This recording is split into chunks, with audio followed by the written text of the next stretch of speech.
cute. With barangay counselors, our dynamic and supportive school principal, Condado Paulima Integrated School, Sir Antonio Tipatar, our inspiring guest speakers, Sir Abdul Malik and Manalaw, honorable visitors, PTA officials, active and hands-on teachers, proud and loving parents and friends, ladies and gentlemen, a pleasant afternoon to all of you. Today marks a new milestone for all completers as we celebrate the completion of our 6 fruitful years here in Tato Paulina Integrated School. Indeed, I consider it as a huge honor and privilege to have this opportunity to speak in front of you and express in words how grateful I am to have these individuals who helped me achieve what I have. First of all, I am dedicating this achievement to my family. To my mama and papa, salamat sa tanan ninyong sakripisyo at mapadakop ni nga maayong mga individual. And thank you for doing your best to give us good education to mga kay dili mo gusto na ma-experience na ako ang kalisod na inyong natin. To my Ate Birds, thank you for all your sacrifices. Thank you nga bisan rain or shine, okay lang ito upang tasbigan natin para makakita.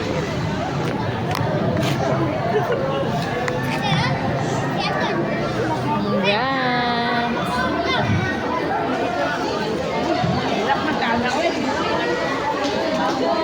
Go Kulot! Quarterly convocations,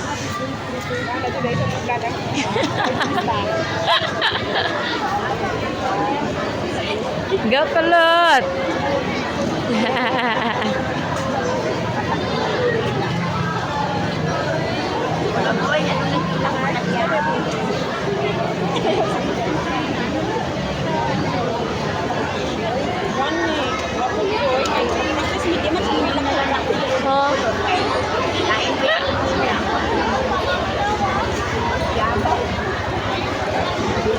and for giving your rewards that high marks in my school.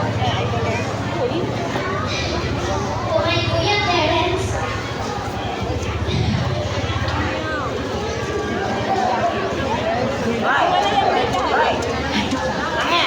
Beres.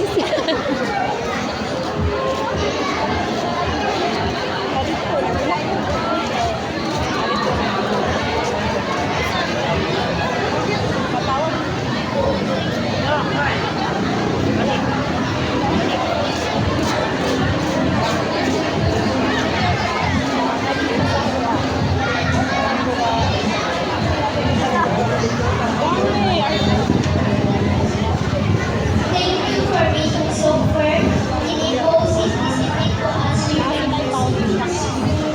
Know that I am really attached. To my Ate Faith, thank you for making me beautiful always by the power of your brushes and palettes of makeup. Every event I participated in. To my Ate Rachel, thank you for dancing and singing with me during our leisure time. Thank you also for teaching me how to carry high heels well and be confident in everything. You guys are the bedrock of my success. Without your strong and unwavering support, I wouldn't be standing here today with all these awards.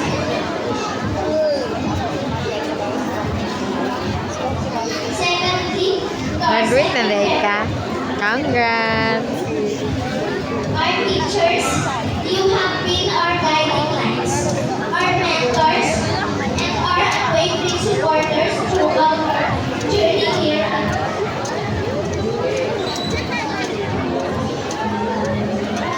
Tato Paulina Integrated School. Your dedication in nurturing our minds and shaping our characters has left an indelible mark on each of us.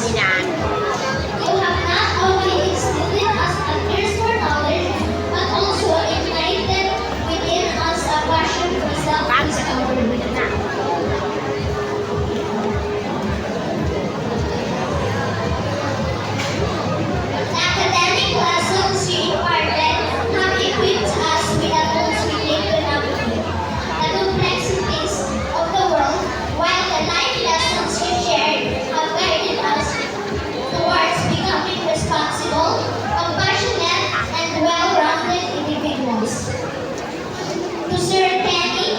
Sir, thank you kaayo sa panahon.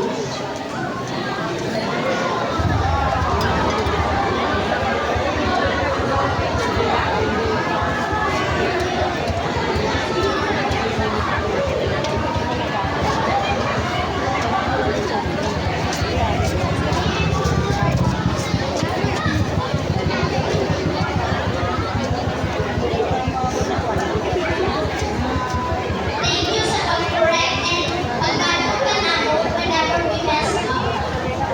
And sorry po sa mga panahon na na-stress ka tungkol namo.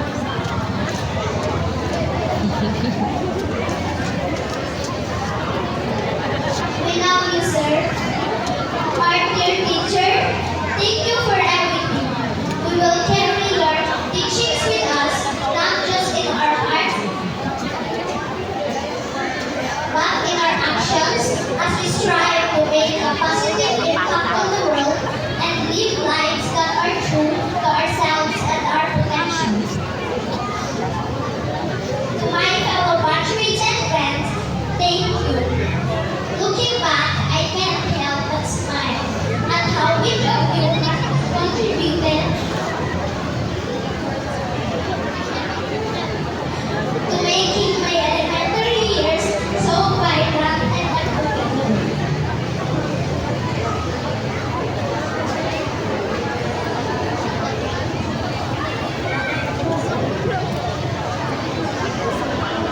You've been my